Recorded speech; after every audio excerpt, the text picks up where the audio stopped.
Olá, pessoal, uma boa noite a todos vocês. Estamos começando a nossa quarta e última aula de Direito Empresarial. A aula de hoje é bem importante e os primeiros slides vocês vão ver que a gente vai fazer uma espécie de revisão da aula passada.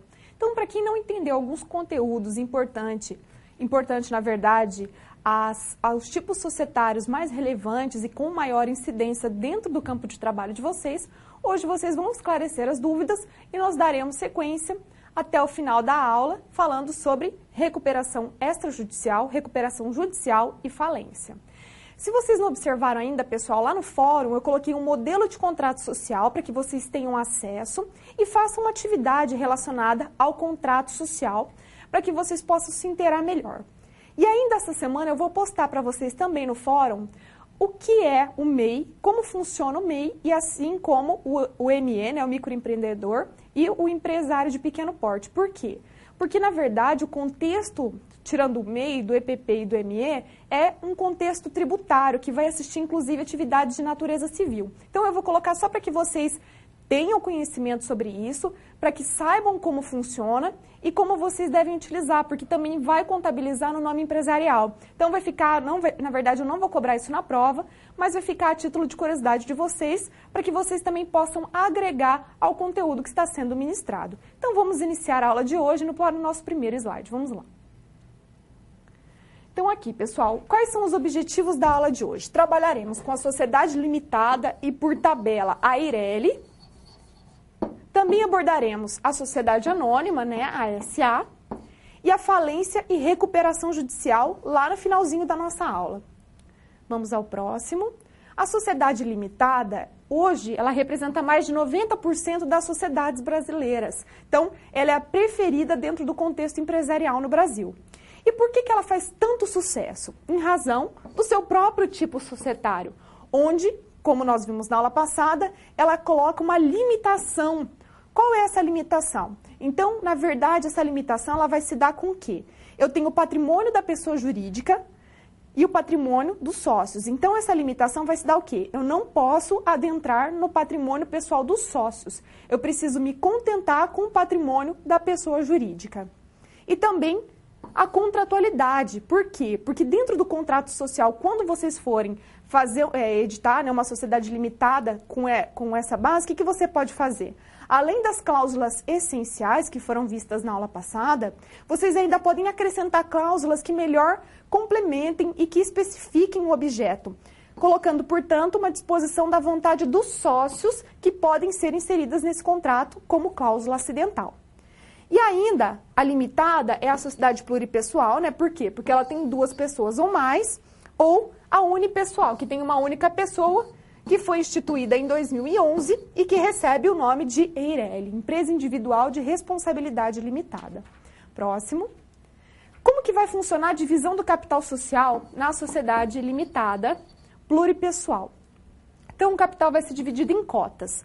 Essas cotas podem ser divididas de forma igual ou desigual, tá? Isso aí vai ficar a critério dos sócios. O que faz com que tenha maior ou menor controle do capital social. Então, assim, ó o exemplo que eu coloquei. Sociedade limitada que divide o capital social em 100 cotas. Sempre a gente vai ter que ter 100 cotas. Por quê? Porque são sempre 100% do capital a ser subscrito. Cada uma da cota, no exemplo, tem valor igual a 1. E quem são os sócios? O A, o B, o C e o D. O A, então, ele tem 30 cotas. O B, 40 cotas. O C, 20 cotas e o D, 10 cotas. Vamos lá. A responsabilidade dos sócios vai ser restrita às cotas por eles subscritas e não integralizadas. Então, vai ser assim, ó. Os sócios, eles vão ter que integralizar o capital. Então, eles vão subscrever um determinado valor, então subscrevem. Aquele valor subscrito no contrato social, ele vai ter que ser integralizado até completar 100%, tá? A partir do momento que completa o 100% da integralização, não há que se falar em adentrar no patrimônio pessoal dos sócios. Mas, se eu não tiver integralizado ainda 100% desse capital social, o que vai acontecer? A responsabilidade vai ser solidária entre todos os sócios para quitar aquele percentual não integralizado. Então, vamos ver a tabela no próximo slide. Aqui eu coloquei para vocês, ó, sócio A, sócio B, sócio C e sócio D. Eles vão subscrever, conforme estava naquele slide anterior, o A, 30 cotas, o B, 40, o C, 20, o D, 10, totalizando 100. Então, olha só, subscreveu esse montante, integralizou.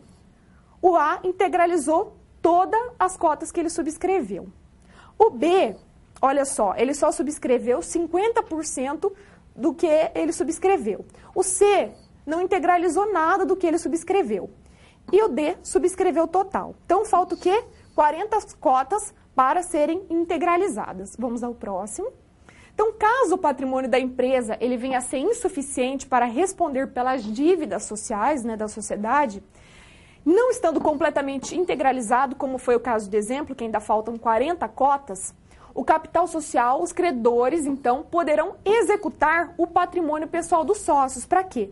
Para quitar aquelas 40 cotas que estão faltando, tá? Até o limite do valor por eles subscritos e ainda não integralizados, que somam os 40. Observação, então. Neste caso, os credores poderão demandar contra quaisquer dos sócios. Então, olha só, faltando 40 das cotas a serem integralizadas, os credores, eles podem entrar com ação de cobrança desses 40 contra quaisquer dos sócios, ok? Então, o que vocês vão fazer? Vão colocar um asterisco nessa parte aqui da observação, porque isso vai ser essencial para que vocês estudem para a prova. Certo, pessoal? Então, vamos seguindo. Próximo. Então, aqui, ó.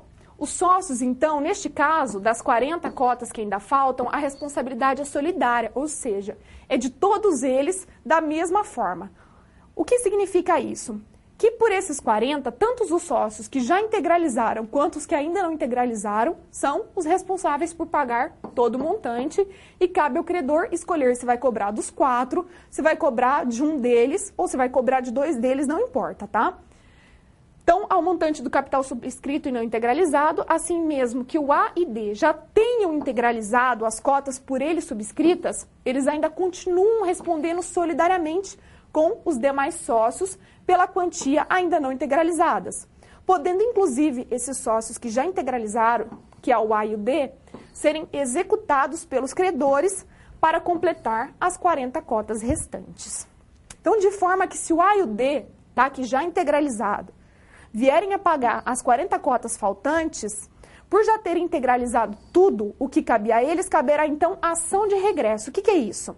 Pessoal, se o A e o D já pagaram tudo que era de direito, ou seja, já integralizaram tudo que era de direito e ainda tiverem que pagar sobre as 40 cotas, eles vão ficar no prejuízo? Não.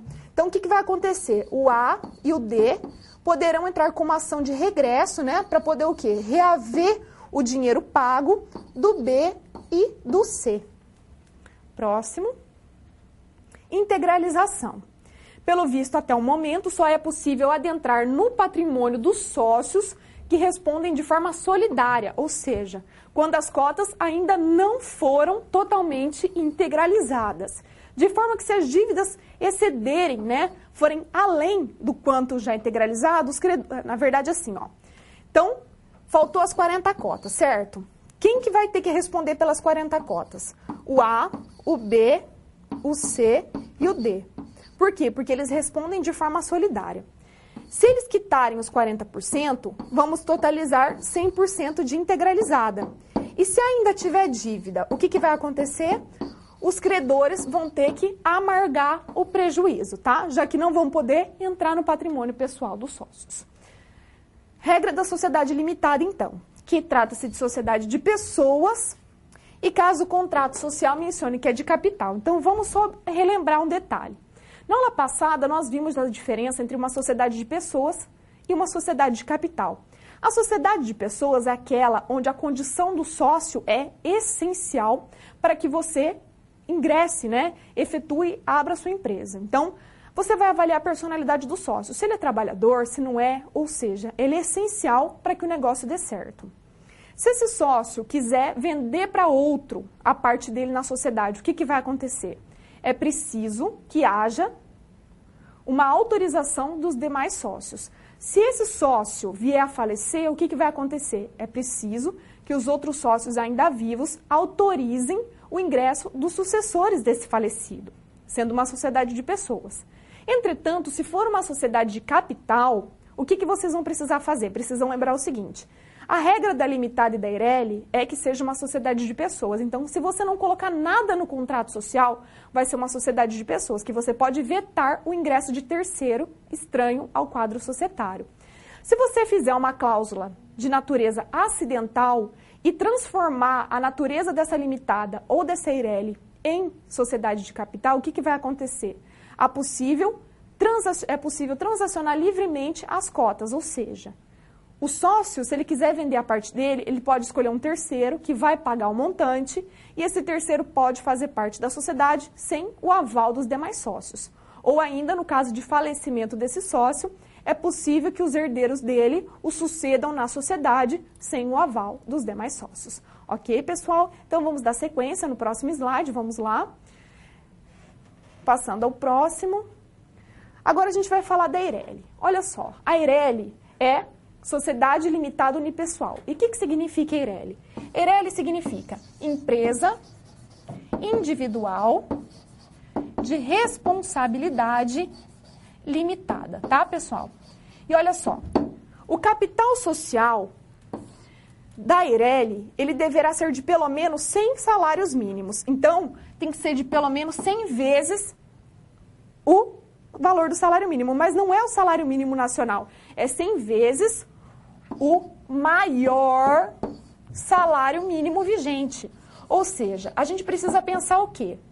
Salário mínimo vigente. Você precisa considerar o quê? Precisa considerar a seguinte situação. Hoje nós nos deparamos que além do salário federal, do salário mínimo federal, nós temos salário mínimos estaduais. Então vai ter que ser feita uma análise, pegar o maior salário mínimo estadual vigente e é sobre esse valor que vai ter que somar a 100 vezes, tá? Hoje as juntas comerciais estão exigindo o valor de R$78 mil, ok? As cotas devem estar totalmente integralizadas. Então, na Eireli, não é possível eu deixar para integralizar depois. Eu preciso integralizar todo esse montante de 100 vezes o maior salário mínimo vigente na ocasião em que essa empresa for ser aberta. Desta forma, em caso de falência de uma Eireli, o que vai acontecer? A responsabilidade, então, nunca vai poder ser cogitada entrar no capital do único sócio. Por quê? Porque já está 100% integralizado, pois é condição para a abertura da empresa. Se o único sócio da Eireli for pessoa física, tá? Ele não poderá participar de outra sociedade, de outra Eireli. Somente de limitadas, SAs, enfim. Pessoal, para vocês entenderem como foi importante a inovação trazida pela Eireli, eu trouxe para vocês uma matéria jornalística veiculada em rede nacional acerca da Eireli e da repercussão que ela trouxe no mundo prático para os empresários. É um vídeo bem curtinho e logo depois desse vídeo nós retornamos. Uma boa notícia para os empreendedores. Está mais simples abrir uma empresa sozinho. A repórter Camila Bonfim explica por quê. Mestre de obras, seu Luiz Gonzaga quer se tornar empresário. Todo mundo não pode estacionar, tem que querer crescer, né? A gente espera que possa crescer. Ele nunca conseguiu abrir a empresa que queria porque não tem um sócio. A exigência estava na antiga lei, há mais de 70 anos, e acabou criando o chamado sócio de fachada, que não trabalhava nem se envolvia na empresa, mas estava lá, no papel. E ele deixa de existir com a criação da empresa individual de responsabilidade limitada. Na nova modalidade, não há limite de faturamento. O patrimônio pessoal deixa de ser garantia obrigatória para os negócios da empresa. Passa a valer só o capital social, valor informado na hora do registro. Em compensação, esse valor não poderá ser menor que 100 salários mínimos, hoje R$ 62.200. E fica proibido abrir mais de uma empresa individual. Com menos burocracia, o governo acredita que neste ano 500 mil pessoas mudem para o novo modelo. E até 2014, a expectativa é chegar a 1.600.000 empresários individuais. Nós estamos tornando cada vez mais o país fácil no dia a dia do empreendedor brasileiro. E o seu Luiz Gonzaga está disposto a tentar. Se valer a pena, o senhor abre hoje? Hoje, com certeza. Pessoal, vamos só fazer duas ressalvas com relação a essa matéria. Foi dito que é 100 vezes o valor do salário mínimo, mas se você pegar a lei de 2011, ela vai falar 100 vezes o valor do maior salário mínimo vigente. Na época da matéria, em 2011, esse valor estava estimado em 62 mil. Hoje nós estamos em 2015 e o valor está em 78 mil. Certo, pessoal? Então, agora vamos evoluir para o restante do conteúdo. Agora nós vamos falar de SA, de Sociedade Anônima, tá? Então, já falamos da limitada, da Eireli, e agora vamos falar da SA, da Sociedade Anônima. Então, vamos lá. Sociedade por ações, tá? A sociedade por ações é o quê? O exemplo característico dela é a Sociedade Anônima. Essas sociedades são chamadas de institucionais ou estatutárias porque elas são regidas por estatuto social e não por contrato social. Ela tem previsão na Lei 6404 de 1976. E também temos outra sociedade por ações que não chega nem à relevância da sociedade anônima. Por quê? Porque ela tem previsão no Código Civil, mas ela não acabou sendo adotada, ou seja, não caiu no gosto popular e ninguém acabou aderindo a essa modalidade, que é a chamada sociedade em comandita por ações, que está prevista lá no artigo 1090 e até 1092 do Código Civil. Então, as regras vistas na SA são as regras gerais e também são aplicadas às sociedades em comandita por ações. Então, nem vou me preocupar em entrar na sociedade em comanditas por ações, porque, na verdade, o que vai acontecer? As regras que vão tutelar ambas acabam sendo as mesmas. E as peculiaridades, ou seja, os pontos que só vão assistir a comandita por ações, eu vou colocar para vocês lá no final do material. Características de uma SA. Então, a SA é uma sociedade de capital, então não há a existência de veto por terceiro. As ações são penhoráveis e de livre circulabilidade, tá? Os títulos representativos do capital, então, é chamado de ação e não de cotas. Portanto, o sócio, ele é chamado de acionista. É possível a penhora de ações. Por que é possível a penhora de ações? Porque trata-se de uma sociedade de capital em execução movida contra o acionista. Então, se você entrar, se o acionista, a pessoa do acionista tem uma dívida até pessoal, ele pode dar as cotas, as ações pertencentes a ele como forma de garantia. Totalmente possível. Por quê? Porque trata-se de uma sociedade de capital, não sendo possível, então, vetar o ingresso de sucessores. Quem que são os sucessores? Os herdeiros ou de terceiro estranho ao quadro associativo. O herdeiro, nesse caso, quem que é o herdeiro? No caso de falecimento do acionista, o herdeiro, que é o filho dele, ou o sucessor dele, acaba se tornando um acionista também. O nome empresarial sempre vai ser denominação social, que é aquele em que eu posso utilizar a partícula fantasia, sempre vou ter que seguir do objeto social e terminar com o termo SA no final, SA no começo, SA no meio, ou utilizar o termo companhia no início ou no meio do nome empresarial. Próximo. Responsabilidade dos acionistas vai ser limitada ao valor das ações por eles subscritas e não integralizadas. Olha aqui, pessoal, diferente. Vamos supor o seguinte. Aqui eu tenho o acionista A. O acionista A, ele comprou 20 ações, certo? Ele só integralizou 10. Nesse caso, falta um saldo de 10 ainda. Quem que vai ter que integralizar esse saldo de 10? Somente o acionista A, tá? É somente competência do acionista A. Os outros não têm nada a ver com isso. Ações totalmente integralizadas, então, não há que se falar em qualquer responsabilidade subsidiária por parte do acionista. Ou seja, se eu tiver 100% das ações integralizadas, o que vai acontecer? No caso de eventual pendência, de dívidas, eu vou ter que me restringir ao valor patrimonial das ações. Eu não posso entrar na figura do acionista.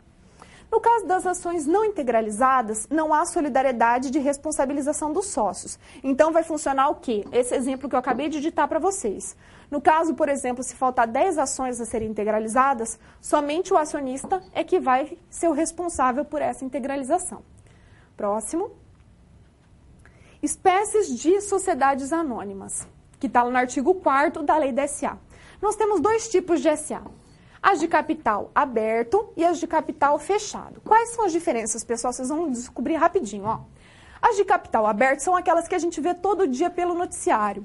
São as que negociam seus valores mobiliários, como as ações, no mercado de capitais. Ou seja, elas vão emitir títulos que vão ser negociados no mercado, com oferta ao público em geral, ou seja, todos nós temos a potencialidade em adquirirmos ações de uma SA de capital aberto, tá? Só que para que as SAs comercializem as suas ações no mercado, é preciso que elas tenham uma autorização da CVM. O que é CVM? CVM significa Comissão de Valores Mobiliários. Então, não é qualquer SA que pode comercializar as suas ações na Bolsa de Valores, tá? Somente aquelas SAs de capital aberto, onde houve uma autorização da CVM para que elas negociassem os títulos e também fiscalizassem a transação efetuada por essas SAs. Já as SAs de capital fechado são aquelas que não negociam seus valores mobiliários. Por isso que chama fechado, só fica entre os acionistas que lá já existem, tá? Então, não negociam seus valores mobiliários no mercado de capital, não oferecendo ações ao público, sendo, portanto, menos complexa, tá? Mas é que a gente mais acaba verificando e tendo contato pelo próprio noticiário são aquelas de capital aberto e não as de capital fechado. Vamos ao próximo, porque eu vou mostrar para vocês que nós teremos uma atividade a realizar. Essa atividade tem a ver com o quê? Teste seus conhecimentos. Se você quiser investir em ações, tá? Você deverá adquirir as comercializadas pela Bolsa de Valores, ok? Esta sociedade anônima vai emitente das ações, possui que tipo de capital? Vocês vão dizer para mim se ela possui capital aberto ou fechado. Como é bem simples de responder, pessoal, eu vou dar 2 minutinhos e aí eu retorno para ler as participações de vocês, ok? Então, até daqui 2 minutinhos.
Pessoal, vocês estão indo muito bem.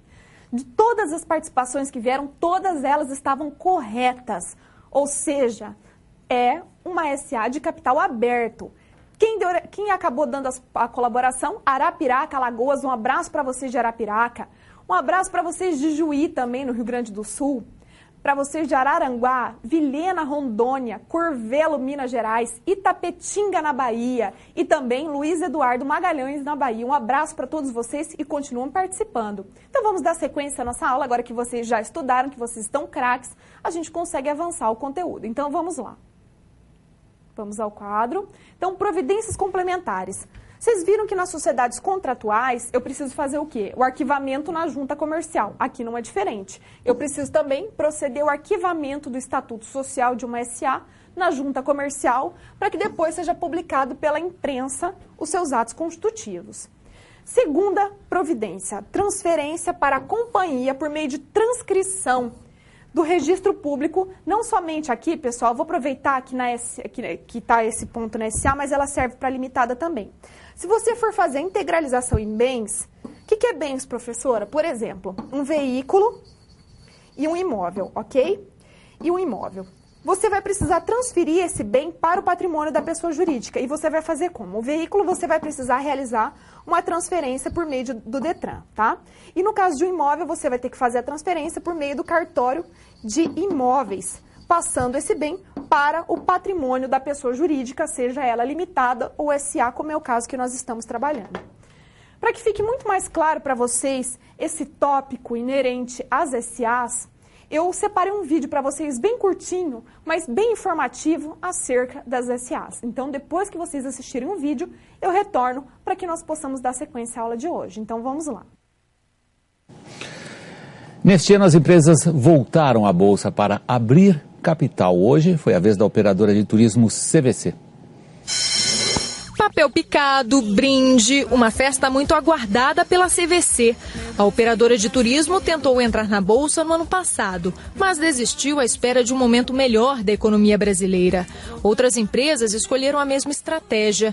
Em 2012, ano de incertezas na economia mundial, só 3 companhias abriram o capital no Brasil. Em 2013, já foram 10. A CVC não largou bem, caiu 3% hoje.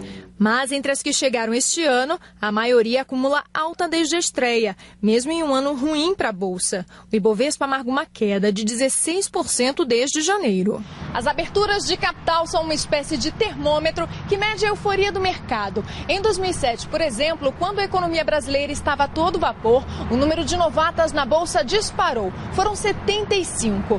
Desta vez, apesar da retomada, as empresas estão mais cautelosas e os investidores mais seletivos. O que chamou a atenção dos investidores foram os fundamentos dessas empresas, né? A saúde financeira dela, né? O potencial de crescimento, e não necessariamente a economia brasileira como um todo. Por isso que elas tiveram um desempenho superior ao do índice Bovespa no ano. Este economista diz que o desempenho da Bolsa refletiu uma falta de confiança na política fiscal e no crescimento do país. Mas, para ele, o pior já passou. Eu estou otimista. Existe espaço para avançar, obviamente com cautela, mas o grande tormento, as grandes notícias ruins, todo mundo já sabe, todo mundo já está atento a isso. Por isso que existe espaço para avançar um pouco mais no ano que vem. Pessoal, vocês viram que interessante? Olha só, mais uma consideração que eu faço a vocês. A abertura de uma SA, né, a abertura do capital de uma SA, ele é muito vantajoso por quê? Porque se ela tiver lastro, ela vai atrair a atenção de investidores. E, na verdade, esses investidores vão fazer uma injeção de recursos, certo? Uma injeção financeira para essas empresas, o que vai dar para elas maior guarnição para continuar investindo no mercado. E, de certa forma, é muito mais vantajoso do que acabar fazendo empréstimo bancário. Por isso, é necessário, quando for investir, analisar a capacidade dessa empresa em dar um retorno financeiro, ou seja, ter essas ações cada vez com valor nominal mais ampliado e não reduzido, como nós estamos vendo que hoje é o caso da Petrobras. Certo, pessoal? Então, vamos dar continuidade à aula de hoje, vamos dar sequência. Os títulos emitidos por uma SA. Olha só, a gente costuma falar que uma SA, ela emite ações, mas ela não emite só ações. Ela emite ações, e nós vamos ver que há 3 tipos de ações. Temos também as chamadas partes beneficiárias, as debêntures, que são muito interessantes, vocês vão gostar bastante de verificar o que é uma debênture. Temos também o bônus de subscrição e o chamado commercial paper. Próximo, ações. Ações, elas são consideradas bem imóveis. Por quê? Porque elas são de livre circulabilidade, certo? Então, você pode vender transacionada como parte de pagamento. No caso de uma eventual penhora, você pode dar suas ações com o fim de assegurar essa eventual dívida. Por quê? Porque é considerada bem imóvel, ela tem valor nominal, então você consegue transferir esse valor, tá? Que representa as frações em que o capital social está dividido, concedendo ao seu titular a condição de acionista. O estatuto social, que é o termo que vai dar personalidade jurídica à SSA, ele vai fixar o número de ações em que vai se dividir o capital e se terão ou não valor nominal, tá? Então, o que é o valor nominal? O valor nominal é o valor que for estabelecido pela SA no Estatuto Social. Esse valor ele vai ser obtido pela divisão que foi do capital social. Então, qual é o capital social dessa SA? Quantas ações essa SA vai emitir? Então, essa divisão é que vai nos levar ao valor nominal. Se o estatuto não especificar se o estatuto não especificar as ações, elas serão tidas sem valor nominal. As de capital aberta hoje, o que elas estão tomando a cautela de não colocar valor nominal, certo? Não poderá ser emitida por valor inferior a este. Então, se tiver um valor nominal, na hora que essa ação for emitida, o valor sempre vai ter um teto mínimo de comercialização. E esse teto mínimo, ele nunca vai poder ser menos do que o valor nominal, sob pena de nulidade do negócio. Então, se ela está prevista a R$2, por exemplo, eu não posso vendê-la a R$1. Por quê? Porque o mínimo é R$2. Próximo. Observação, preço de emissão. O preço de emissão é a outra possibilidade além do valor nominal. Esse preço de emissão é aquele valor pago por quem subscreve a ação, ou seja, por quem adquire a ação, seja à vista ou a prazo. É fixado pelos fundadores no momento da constituição da SA, ou então pela Assembleia que deliberar aumento do capital social. Se o preço for maior que o valor nominal, a diferença será chamada de ágio. O que é esse ágio? O ágio é o que nós temos hoje. Por exemplo, se você for lá comprar uma ação, essa ação tinha valor nominal de R$3, mas como a procura dela estava muito grande, ela estava muito evidente no mercado, o que aconteceu? O valor que estava lá de 3 foi para R$7. Então, o que você teve aqui? Um ágio de R$4. Próximo. Continuação de ações. As ações também vão conferir direitos aos seus titulares, aos acionistas.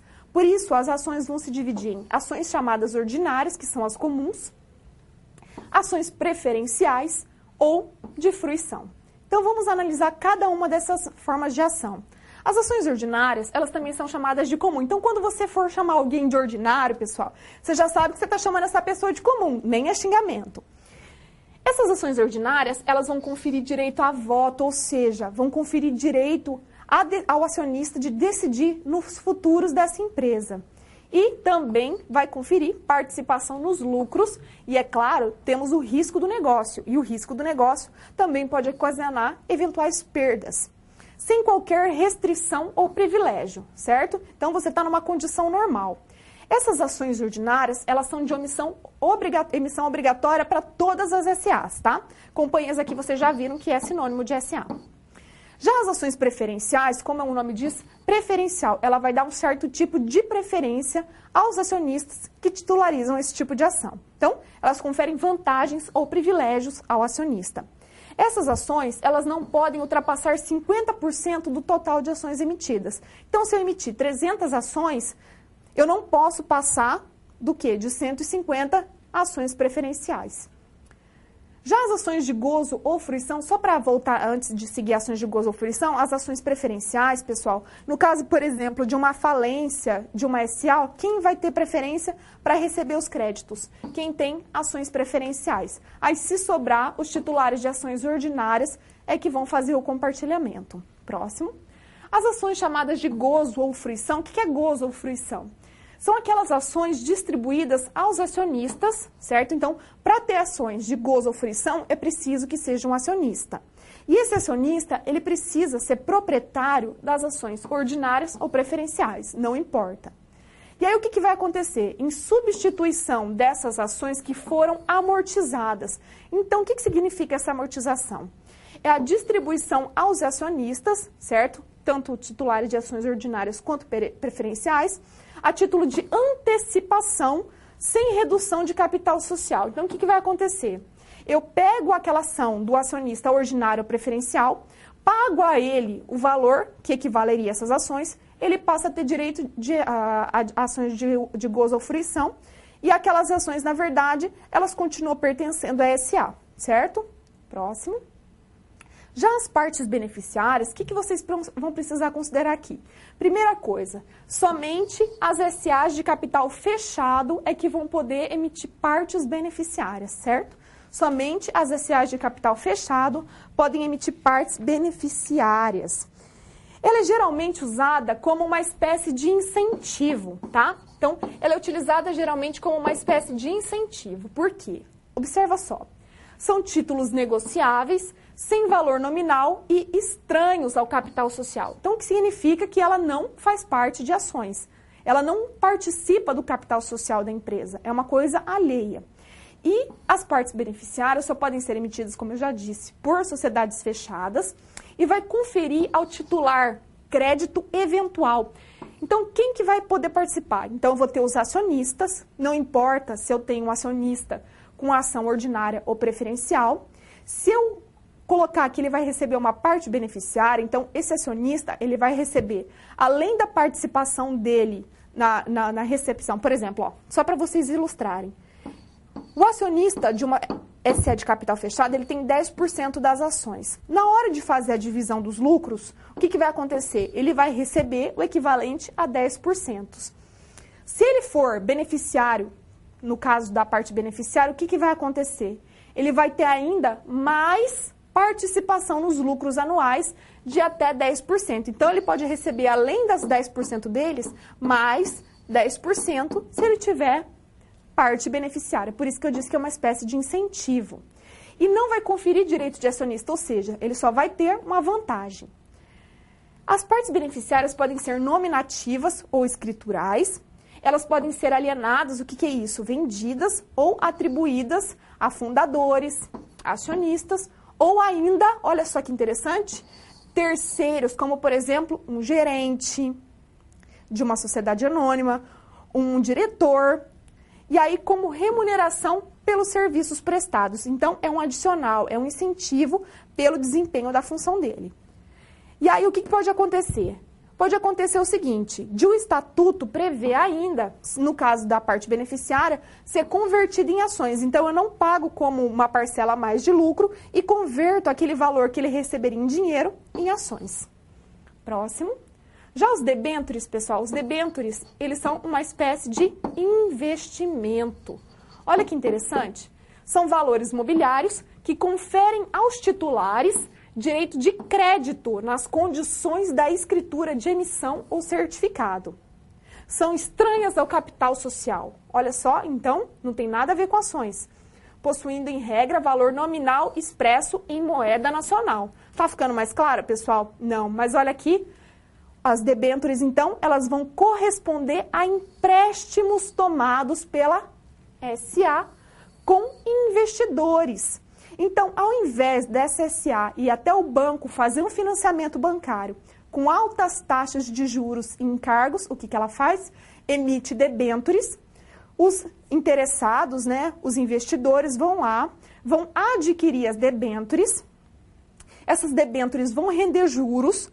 E o resgate sempre vai ser a médio ou longo prazo, tá?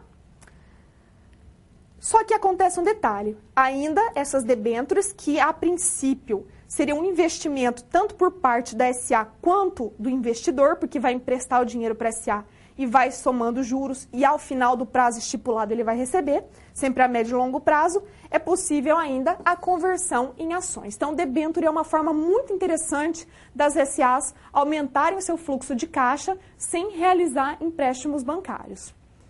Já o bônus de subscrição, ele vai conferir aos titulares nas condições constantes no certificado, ou seja, quem adquire e recebe um certificado, direito de subscrever ações por ocasião do aumento de capital. Então, o bônus de subscrição, o que é isso? Significa assim, ó, hoje eu tenho um capital de 5 milhões. Quando for aumentar esse capital social, você fulano, você beltrano, você ciclano, vai ter direito a adquirir essas ações.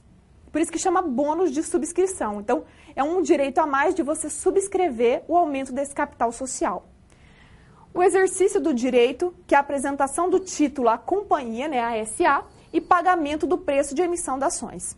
Serão alienados, então, vendidos pela companhia ou por ela atribuídos como vantagem adicional aos subscritores de emissões de suas ações ou debêntures. Então, o bônus de subscrição é uma vantagem a mais para os acionistas e para aqueles que adquiriram debêntures, que investiram na empresa para resgatar esse título a médio e longo prazo, agregado dos juros, né?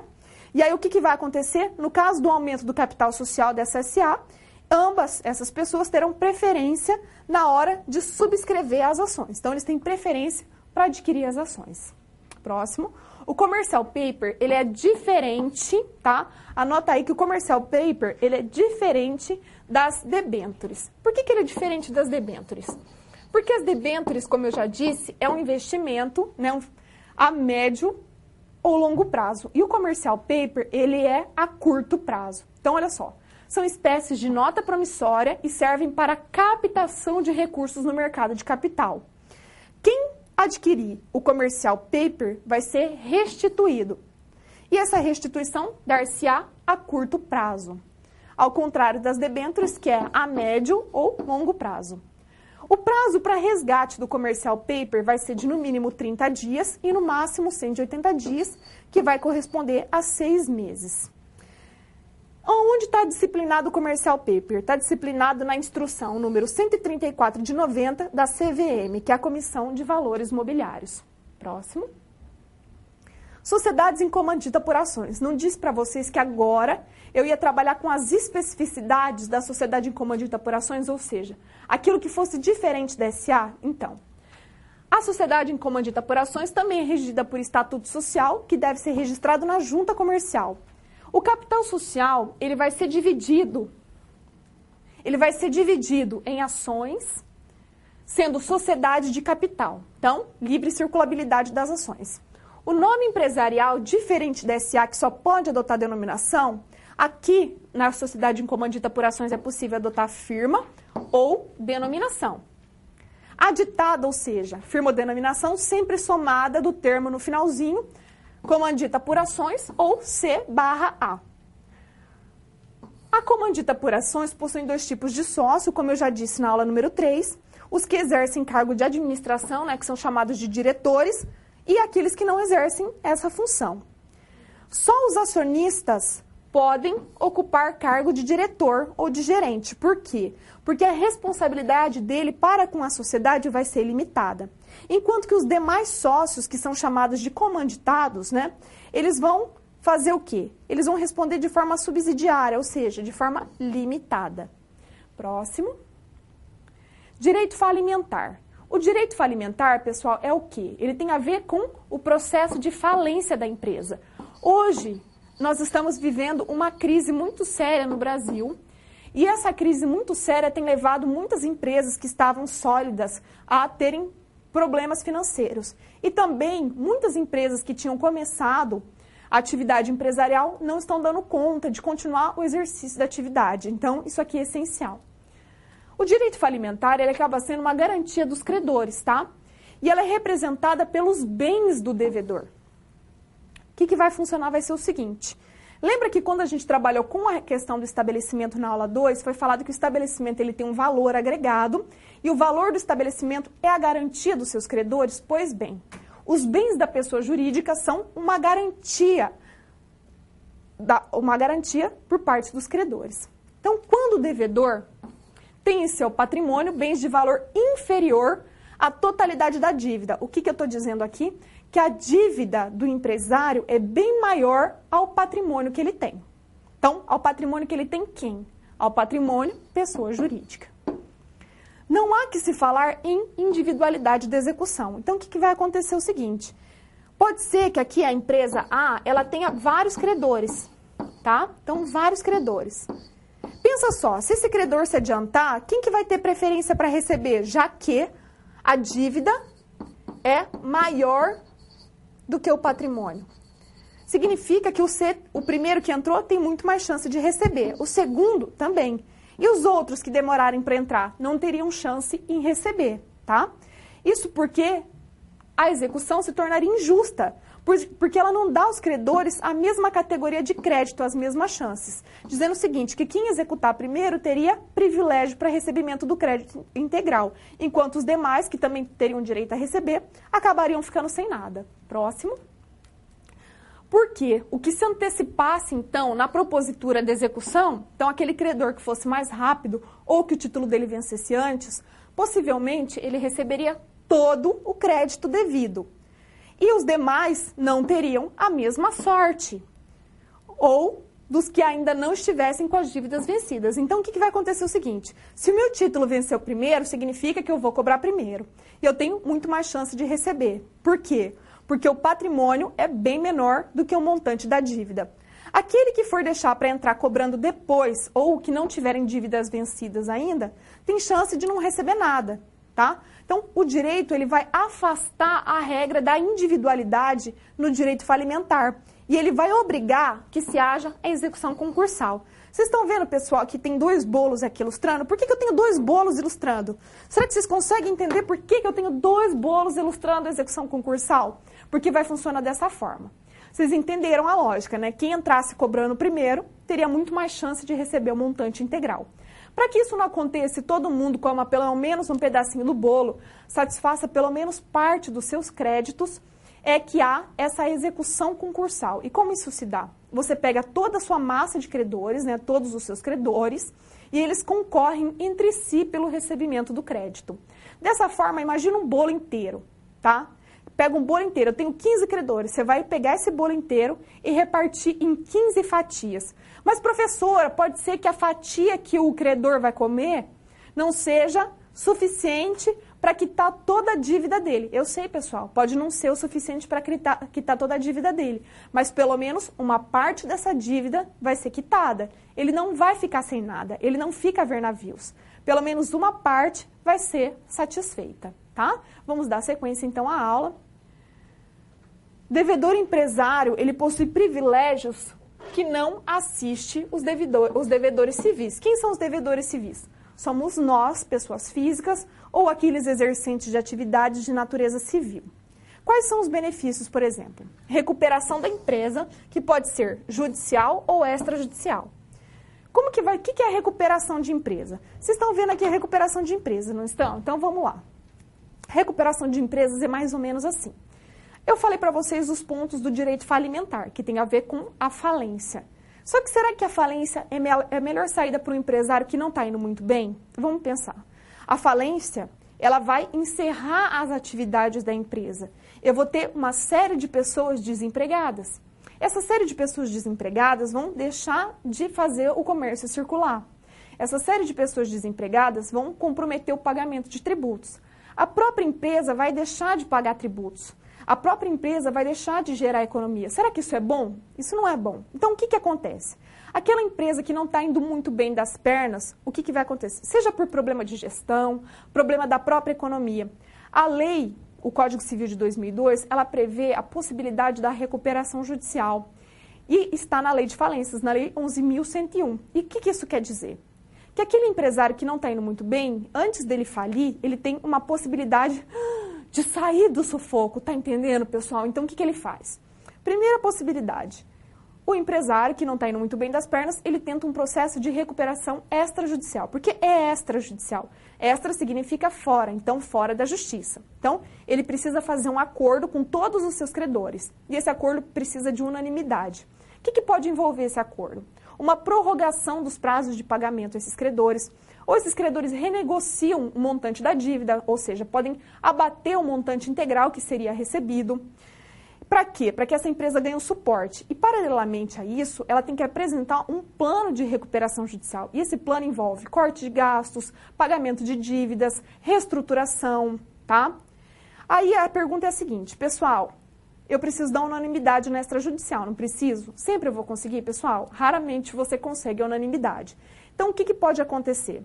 Pode acontecer, por exemplo, de algum credor da empresa pedir diretamente a falência. Mas como resposta a esse pedido de falência, é possível que o devedor apresente uma proposta de recuperação judicial. E para o credor é muito mais vantajoso. Por quê? Porque ele tem uma possibilidade daquele empresário se reerguer. E aí, o montante total da dívida dele ser quitada, mesmo que ele precise esperar um pouco mais. Por quê? Porque durante o prazo de vigência da recuperação judicial, o que vai acontecer? As dívidas ficam suspensas. E aí é preciso executar o plano de recuperação judicial. E esse plano é muito interessante. Então, vamos lá. A partir do momento que você pede a recuperação judicial, você tem um prazo de 6 meses para poder apresentar. Então, até esse prazo, para poder apresentar o seu plano de recuperação judicial. Esse empresário que teve a recuperação designada, né, autorizada, ele tem o prazo de 30 dias para fazer o pagamento a todos os trabalhadores que ficaram dos últimos... Então, vamos imaginar o seguinte, hoje foi declarada a recuperação judicial. Então, aqueles trabalhadores que há 3 meses antes do pedido de recuperação judicial não receberam seu salário, então tem a partir de agora um prazo de 30 dias para receber até 5 vezes o valor do seu salário. Tá? E aí, o que vai acontecer? No caso de demissão desses funcionários, eles têm o prazo de 1 ano para receber os seus créditos trabalhistas. Tá? Então, vamos dar sequência ao quadro para a gente ver as outras diferenças. Então, aqui na recuperação judicial, é preciso de um exame de viabilidade desse plano, tá? Então, precisa de um exame de viabilidade do plano que o juiz vai fazer. Então, a recuperação judicial, então, o que pode acontecer? Ela pode ser uma resposta daquela pessoa que tiver a falência solicitada. E aí, os credores, é claro, vão precisar da concordância se o juiz autorizar. Objetivo, então, a reorganização da empresa, ou seja, é uma possibilidade da empresa ganhar um respiro e não falir, de continuar no mercado, gerando empregos, pagando tributos e fazendo a economia girar. Há 3 órgãos de recuperação judicial, que é a Assembleia, o administrador judicial, que precisa ser pessoa idônea, esse administrador judicial ele é nomeado pelo juiz, e também de um comitê. Só que para a instauração do comitê há uma faculdade, então é possível que se instaure o comitê para fiscalizar ou não. Próximo. Fases da recuperação judicial. A primeira fase, que é chamada fase postulatória. Postulatória é de postular, de pedir. Então, a fase postulatória tem início com pedido de recuperação judicial e ela vai terminar, ela vai ter fim com o despacho do juiz autorizando a recuperação judicial. A partir daí, nós temos a chamada fase deliberativa, onde vai ser avaliado o crédito e aprovado o plano de reorganização. Então, a empresa vai levantar todos os créditos que ela tem, todos os débitos e como ela vai se reorganizar, como ela vai cortar custos para poder voltar ativa e se reerguer. E o terceiro momento, que é a fase de execução, aonde a empresa vai cumprir rigorosamente o que está no plano e vai haver a fiscalização do que está no plano para verificar se ela está realmente cumprindo com aquilo que foi pactuado. Próximo. Então, assim, a recuperação da empresa é uma faculdade, é uma possibilidade que vai assistir somente aos empresários, né, ou às sociedades empresárias. Então, a Eireli pode pedir? Pode. Todo mundo pode pedir? Pode, tá? Com maior ou menor sacrifício de credores. Então, vai depender do plano. Se o plano postergar apenas a questão dos credores, como que vai se dar? Então, o sacrifício dos credores é esperar um pouquinho mais para receber ou diminuir o valor que ele teria direito a receber. Por este plano, é possível postergar, então. Postergar significa prorrogar o vencimento do pagamento aos credores, reduzir o valor da dívida que se tem com os credores, ou beneficiar-se de outros meios aptos a impedir a instauração da execução concursal que advém com o pedido de falência. Dando sequência, próximo, observe que a extinção das obrigações. Quando que vai extinguir as obrigações? Quando o devedor empresário, em regime de execução concursal, tem as obrigações julgadas extintas. Então, pessoal, aqui, nessa observação, a gente já retorna para a questão da falência e não mais da recuperação judicial. Então, a partir do momento que você finaliza a execução concursal, tem todas as obrigações, as pendências com credores julgadas extintas, o que vai acontecer? Não há mais que se falar em nenhuma questão de falência, porque já foi feito o rateio. Essa questão aqui com rateio entre os quirografários de mais de 50% significa o seguinte, que com relação aos credores preferenciais, o falido ele tem que pagar 100%. Com relação aos quirografários, que eu vou falar para vocês o que são os quirografários são aqueles credores comuns que não têm nenhum benefício, que não têm nenhuma preferência com relação ao pagamento. Nesse caso, os credores convencionais geralmente são quem? Os meus fornecedores. Se eu quitar 50% da dívida que eu tenho para com eles, eu posso pedir a extinção da minha falência. Assim, o empresário que entra em falência com patrimônio de valor suficiente para pagar 100% dos credores com preferência. Quem são os credores com preferência? Pessoal, a gente tem vários credores com preferência. Primeiro deles são os derivados da legislação do trabalho. Eles têm que pagar, então, esse empresário que faliu, ele tem que pagar os preferenciais primeiro. Quem são? Primeiro, os derivados da legislação do trabalho com até 150 salários mínimos por pessoa. Professora, mas se ele tem 30 anos de empresa, tem direito a muito mais que isso para receber. Então, a preferência é que ele receba os 150 vezes o salário mínimo e o restante desse montante é quirografário e, se sobrar, ele recebe ao final. E também derivados de acidentes de trabalho. Com garantia real até o limite do valor gravado, ou seja, você fez um financiamento no banco e deu determinado bem como garantia. Então, como é uma garantia real, é aquele imóvel que está denominado com o número de chassi bonitinho, aquele crédito é preferenciário, você tem que dar para aquele credor. Os créditos tributários também são preferenciais. Nos demais, a gente vai ter os quirografários, que você precisa quitar daí mais de 50%. Poderá obter a declaração de extinção das obrigações. Foi aquela tabelinha que eu fiz para você. Preferenciais 100%, quirografários mais de 50%, ok? Aí ele pode pedir, no caso, a extinção do processo de falência. Para melhor esclarecer essa questão com vocês, a gente vai seguir para um vídeo agora. Então, me acompanhem durante o vídeo e depois eu retorno para concluir a aula de hoje.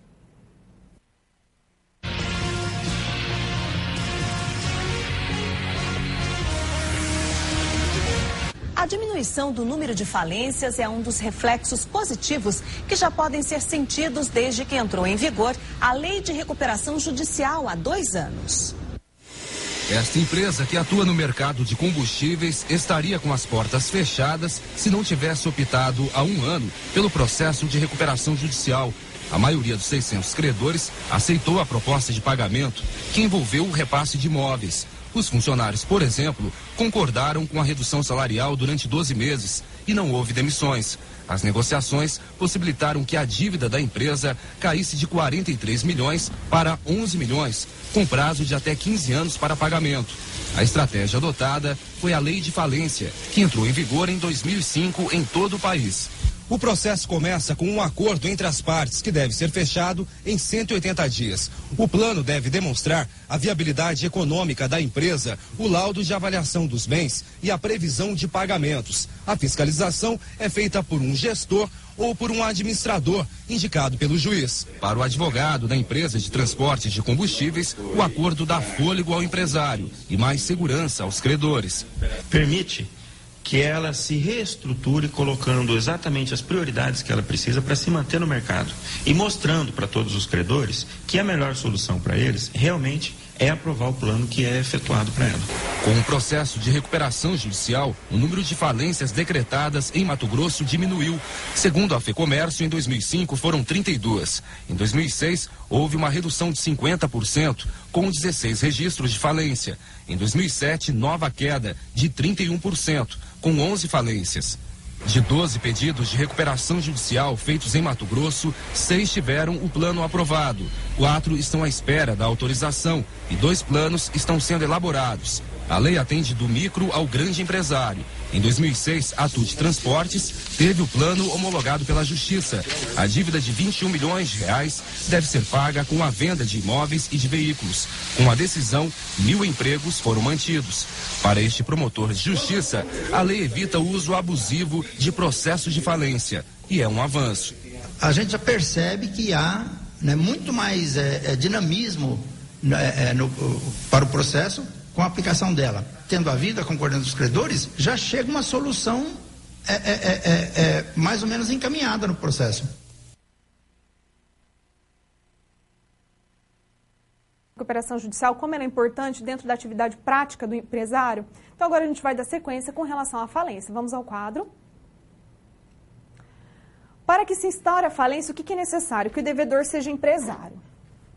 Aí, o que vocês vão considerar o seguinte? O devedor precisa ser empresário, ter o ato constitutivo dele arquivado bonitinho na junta comercial. O que acontece é o seguinte, se esse empresário estiver irregular ou estiver diante de uma sociedade de fato, é possível pedir a falência dele? É.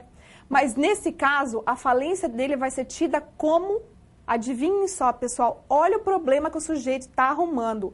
A falência dele vai ser tida como fraudulenta e ele vai responder a crime. Segundo, é preciso que se comprove a insolvência. O que é insolvência?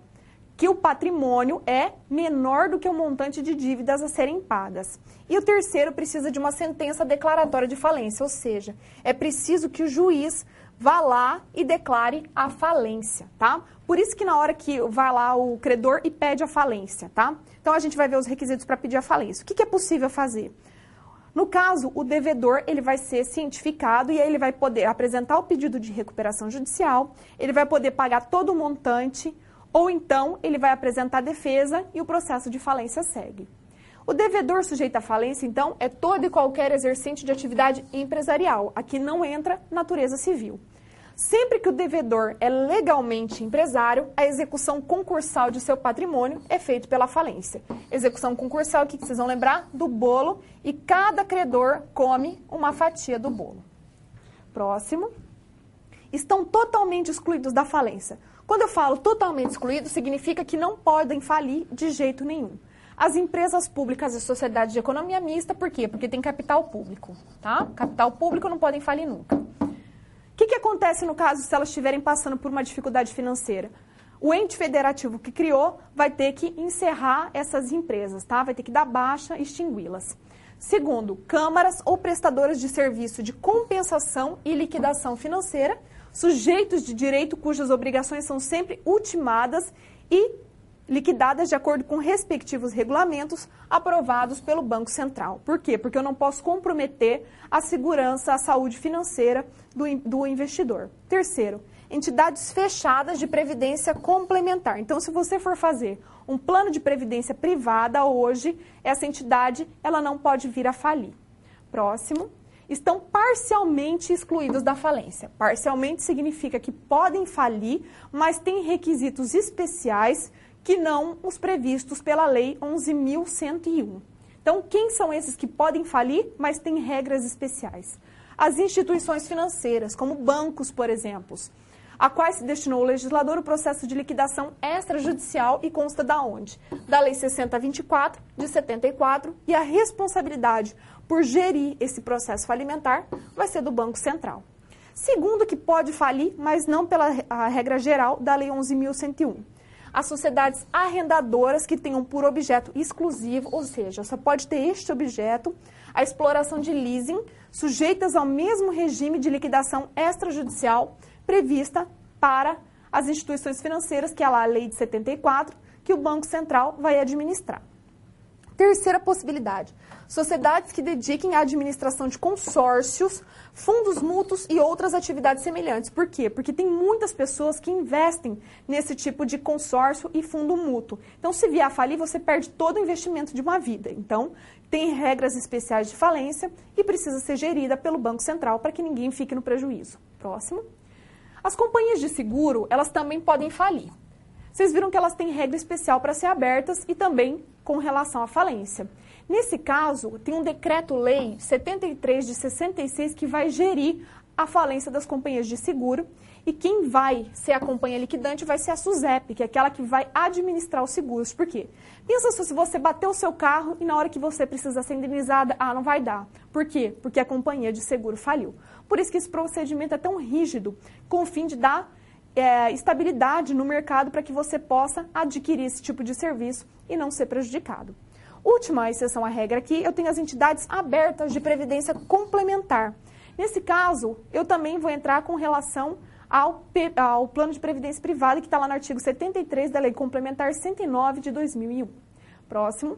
Operadoras de plano privado de assistência à saúde. Vocês viram um caso desse recentemente, que envolveu o caso da Unimed paulistana, aonde, para as pessoas que pagavam a Unimed não ficarem prejudicadas com relação ao atendimento, a liquidação extrajudicial está sendo realizada pela ANS, que está passando a carteira de clientes da Unimed paulistana para outras operadoras de saúde. Para quê? Para que essas pessoas também não fiquem no prejuízo. Então, eu tenho regras diferenciadas.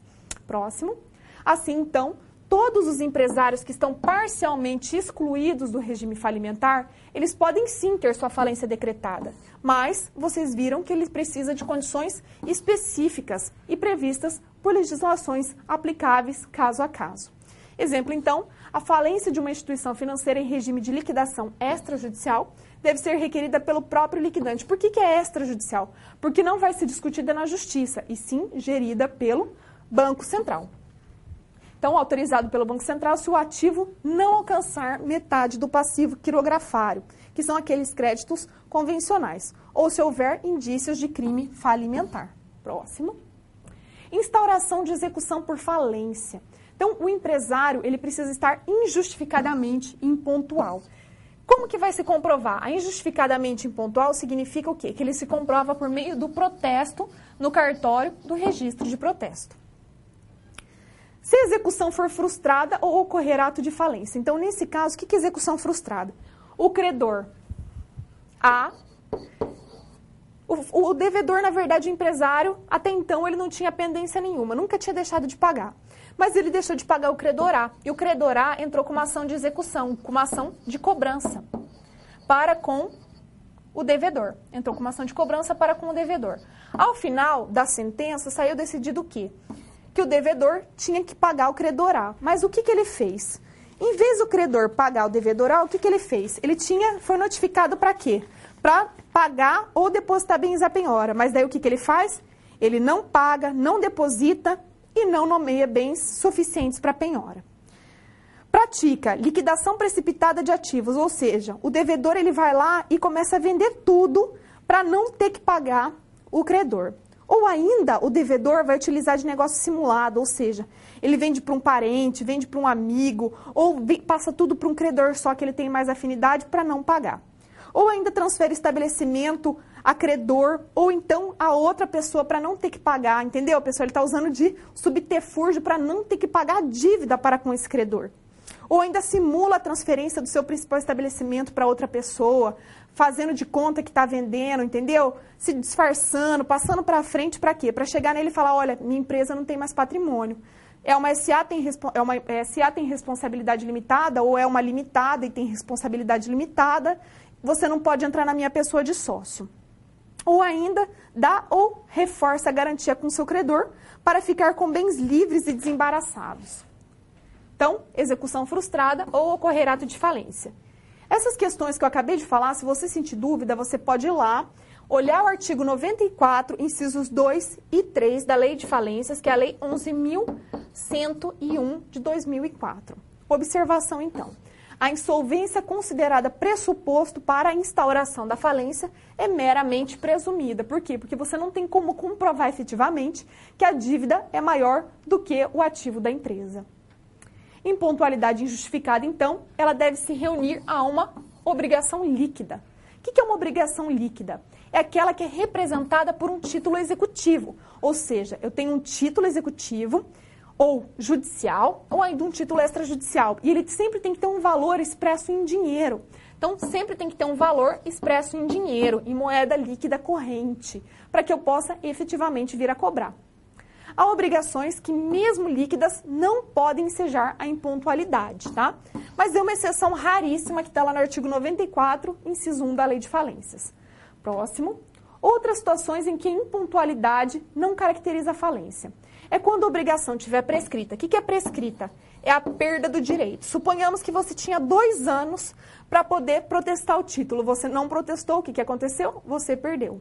A dívida é inexistente, ou seja, ela não existe. Ou ela é nula, ela tem algum vício, algum defeito, não seguiu os preceitos legais. Então, não é possível declarar falência com esse tipo de obrigação. Então, vamos acompanhar o que está no artigo 96. A falência requerida com base no artigo 94, inciso 1 do caput desta lei, não será decretada se o requerido provar, primeiro, o título utilizado para pedir a falência é falso.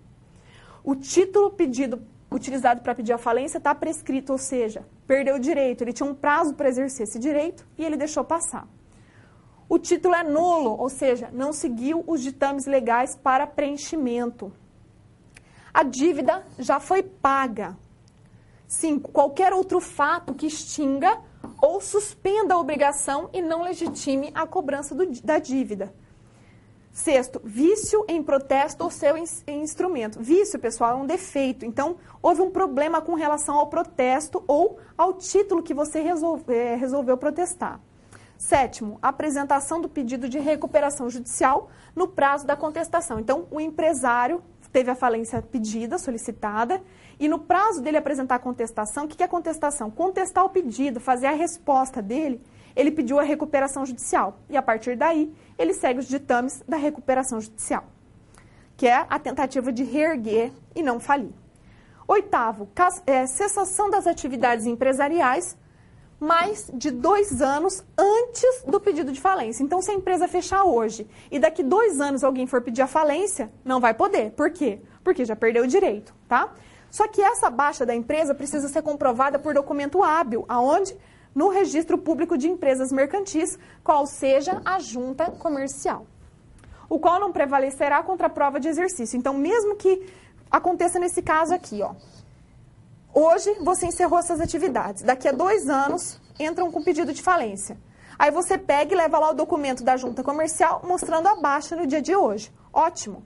Só que se você deu a baixa e continua exercendo atividade empresarial, o que vai acontecer? A falência vai ser decretada e não somente a falência será decretada, mas ela também será tida como fraudulenta. Pessoal, então vamos fazer uma atividade agora?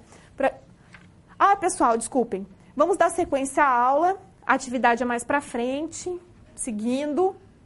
Vamos ao próximo. Então, a prova da impontualidade, grifem esse slide, é o protesto do título, mesmo que extemporâneo. Caso não se trate, então o que vai acontecer é o seguinte. Por que você não protestou o título no momento? Porque você achou que esse empresário ia pagar, porque ele sempre te pagou. Aí, a hora que você viu que outras pessoas entraram com o pedido de falência dele, você foi lá e protestou o seu título. Para quê? Para fazer prova da impontualidade e atestar o seu direito. Caso não se trate de título sujeito a protesto cambial, né, como acontece com uma sentença judicial, que não é um título comum de ir lá no cartório protestar, porque ele já tem efeito, né, ou uma certidão de dívida ativa da justiça, vamos pensar assim, da Receita Federal, da Receita Estadual, ele também será protestado, já que nenhum outro meio é apto a demonstrar a impontualidade de acordo com a lei de falências. Próximo. O valor dos títulos em atraso deverá ser de pelo menos 40 salários mínimos. Só que, pessoal, pensa só, nem todos os credores vão ter uma dívida de 40 salários mínimos, o que significa que ele não pode pedir a falência? Errado, pessoal. Então, assim, quando um único credor tiver a dívida de 40 salários mínimos, então, ele tem uma dívida lá de 40 salários mínimos, ele pode pedir a falência, tá? Sozinho. Só que vamos pensar o seguinte, você tem o credor A, que tem uma pendência de 20 salários mínimos. Você tem o credor B, que tem uma pendência do quê? De 10 salários mínimos. O outro que tem uma pendência de 20 salários mínimos. O que acontece? É possível que esses credores se unam e somem as pendências. Para quê? Para poder entrar com um pedido de falência. Então, é isso que está dizendo aqui. Ó, os credores do mesmo empresário, cujos créditos individualmente considerados não alcançarem os 40 salários mínimos, mas cuja soma alcança, podem se reunir em litisconsórcio. O que é litisconsórcio? O credor A, B e C formam um litisconsórcio, ou seja, eles entram com uma única ação requerendo a falência desse credor, porque daí juntos eles conseguem comprovar a dívida de 50%. Ou de 50 salários, me desculpem. Frustração da execução. Vocês lembram das férias frustradas de Natal, que dá tudo errado? Então, aqui também você tenta executar, você tenta receber parte do patrimônio do devedor para quitar a sua dívida, mas ele frustra. Como vai se dar? A frustração da execução ela vai ser caracterizada pela inexistência do pagamento, do depósito ou da nomeação de bens a penhora por parte do empresário quando ele é executado por algum credor. Então, nesse caso aqui, o que vai acontecer? A falência vai ser decretada em razão do quê? De uma tríplice omissão. Então, o devedor não... O que aconteceu é o seguinte, o credor entrou com a ação de cobrança individual, ainda estava tudo ok, não foi pedida a falência, aí aconteceu a tríplice omissão. Ou seja, você tem que pagar, não pagou. Tem que depositar o valor em juízo se você não tiver de acordo com o valor total. Então, deposita em juízo para discutir. Não depositou. Ou não nomeou bens à penhora para satisfazer o crédito. Então, você está diante da tríplice omissão por parte do devedor. E aí, o credor entra com pedido de falência, que foi o que eu falei para vocês, que estava lá no outro slide. Então, neste caso, o título não precisa estar protestado e pode ter valor inferior a 40 salários mínimos, tá? Então, aqui é uma única exceção. O que vocês vão fazer? Colocar um asterisco para poder estudar esse slide, que é uma exceção, na hora de estudar para a prova. Fases do processo falimentar. Nós temos 3 fases do processo falimentar, que é a pré-falencial, a que vem antes da falência, que tem início com o próprio pedido de falência. O segundo é a fase falencial, que é o conhecimento judicial do ativo, ou seja, do patrimônio da empresa e do passivo, do montante da dívida. Aí vai ser apurado o ativo, tá? Quanto eu tenho de valor para pagar o passivo, para eu pagar a dívida. A reabilitação. O pessoal pensa só numa pessoa que vai lá, faz um tratamento para poder se livrar da dependência química e ao final ele é tido como que reabilitado, ou seja, ele pode se reintegrar à vida social. Aqui no caso do falido, o que vai acontecer? A reabilitação significa que o sujeito que faliu, ele pode voltar a ser empresário. E quando vai se dar esse momento?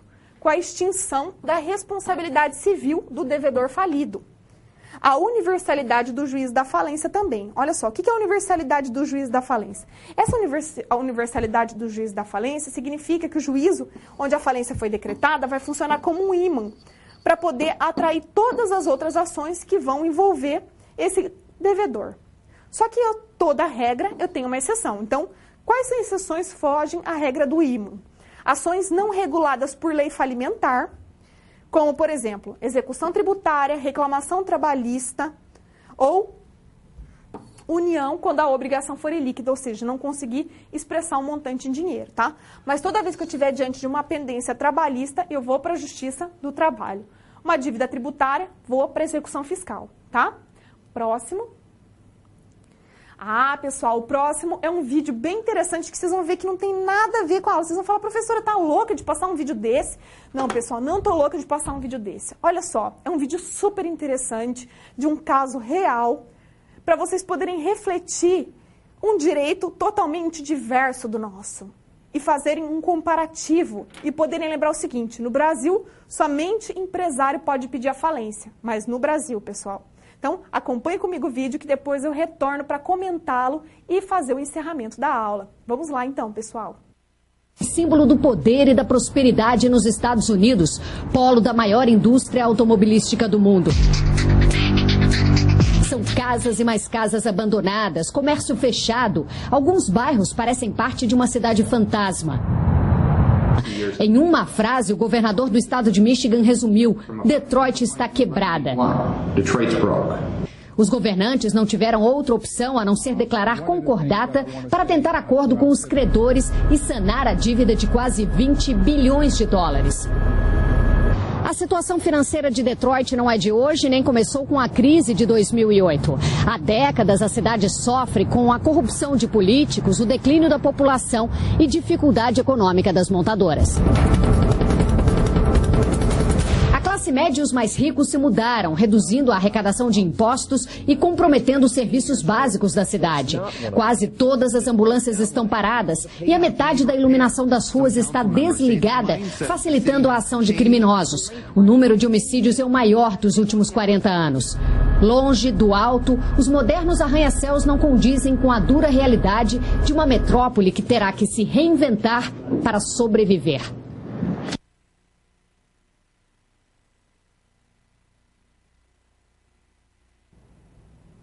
Pessoal, vocês viram um exemplo americano em que uma cidade, no caso, faliu, literalmente faliu.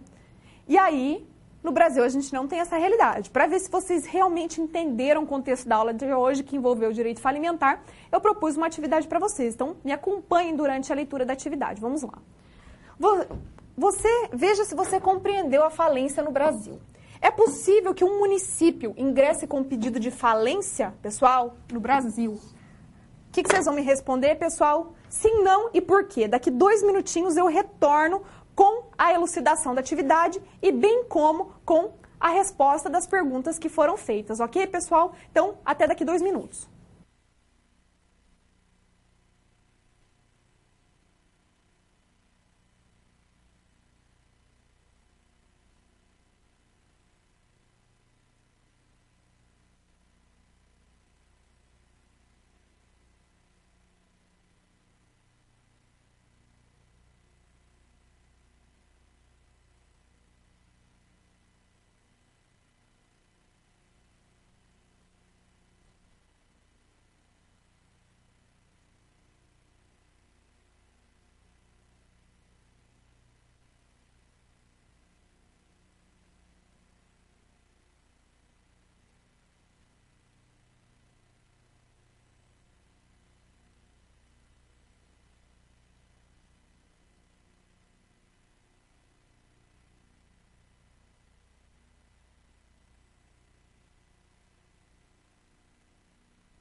Pessoal, retornando então com o feedback da atividade, realmente parece que vocês entenderam, pessoal. Arapiraca, em Alagoas, e Itapetinga, na Bahia, um abraço para vocês novamente, responderam que não é possível. Por quê? Porque no Brasil, apenas o empresário é que pode falir.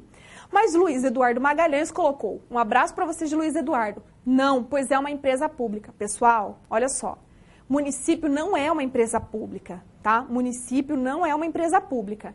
Quem é empresa pública? Somente sociedade de economia mista e empresa pública. Quem é a empresa pública? Exemplo, empresa de Correios e Telégrafos, Caixa Econômica Federal e sociedade de economia mista, Banco do Brasil, Petrobras e uma série de outras estatais. Mas município, ele integra a administração direta, certo? Ele integra o quê? A estrutura do Estado. Ele é um ente federativo, ele não é empresa. Agora eu vou responder as perguntas que foram feitas durante a aula, para que vocês não saiam da nossa última teleaula com dúvidas, pessoal. A primeira pergunta vem lá de Juí, Rio Grande do Sul, um abraço para todos vocês. A professora falou que na limitada ou na Eireli, então vamos lá. A limitada e a Eireli, elas têm o mesmo perfil. O que significa o mesmo perfil? Ambas possuem responsabilidade limitada para com a pessoa dos sócios. Qual é a diferença? Na limitada, eu tenho 2 ou mais sócios, eu preciso subscrever 100% do capital, mas eu posso integralizar o capital subscrito à vista ou a prazo.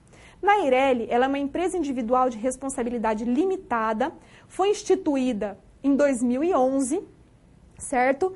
E aí, a partir de então, o que aconteceu? Em 2011, a sociedade unipessoal, ou seja, aquela de uma única pessoa, pôde passar a ter responsabilidade limitada, tá? E aí, o que acontece é o seguinte, vocês viram que tem requisitos. Para você poder abrir uma Eireli, você precisa ter um capital social mínimo de 100 vezes o maior salário mínimo vigente, que precisa ser integralizado à vista. É todo mundo que tem esse capital? Não.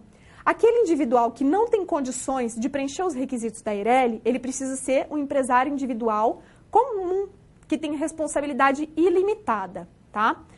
Como a regra da Eireli, da Eireli e da limitada é a mesma, ambos, em regra, possuem o quê? Ambos possuem a natureza de uma sociedade de pessoas. Uma sociedade de pessoas é aquela que a condição subjetiva, sabe, do sócio é essencial para o exercício da atividade. Por isso que na limitada não há possibilidade de ingressar terceiros alheio ao quadro associativo sem os outros sócios autorizarem. a não ser que no contrato social seja colocada uma cláusula chamada acidental em que permita esse ingresso. Aí, essa sociedade, em vez de ser uma sociedade de pessoas, passará a ter o caráter de uma sociedade de capital, ok? Próxima pergunta vem lá de Caxias do Sul, Rio Grande do Sul. Um abraço para vocês de Caxias do Sul. Professora, dentro da lei, os acionistas que compram ações ordinárias ou preferenciais, pessoal, na Bolsa, geralmente, é comercializada ações preferenciais, que são aquelas que não dão direito a votos, tá? Podem pedir indenização no caso de desvalorização da mesma? Pessoal, não tem, tá? É um risco, é um mercado de risco, então quem for comprar tem que saber que ele está passível de ganhar muito dinheiro ou também de perder tudo. Tá? Então, no caso da Petrobras, é só um exemplo. No caso do Ike Batista, lá da OGX, da OLX, não lembro, OLX não é, pessoal, da OGX ou da outra empresa que eu não me lembro o nome dele, só sei que termina com X, que também aconteceu isso, ele também saiu da Bolsa de Valores, que ocorreu uma grande depreciação do valor das ações, faz parte do risco do empreendimento. Então, quem for investir na Bolsa de Valores, investir no comércio de ações, precisa estar ciente que há um risco do negócio e não tem contra quem acionar ninguém. Vai ficar no prejuízo mesmo. Certo, pessoal? Então, antes de encerrar a nossa aula de hoje, eu convido vocês a lerem comigo um momento de reflexão da nossa semana. Então, vamos lá. Momento de reflexão. Decida-se por fazer sempre mais do que a sua obrigação. E antes de compreender o bem que aconteceu, verá que o mundo lhe devolverá mais do que você esperava. Então, o que isso significa? Faça sempre mais, queira sempre mais. E você sempre também receberá o retorno muito além do que você esperava inicialmente. Espero que os nossos 4 encontros tenham sido proveitosos. Sei que em alguns encontros eu acabei acelerando um pouco mais para passar o conteúdo, mas é porque vocês viram, o nosso conteúdo foi significativo e essencial. Eu não poderia ter deixado de abordar nada, porque, com certeza, iria fazer falta na vida profissional de vocês. Agora, se vocês precisarem complementar o que foi abordado, vocês sabem os caminhos por onde procurar. E não fará falta, com certeza. Então, foi um prazer estar aqui com vocês, um grande abraço e até a próxima oportunidade.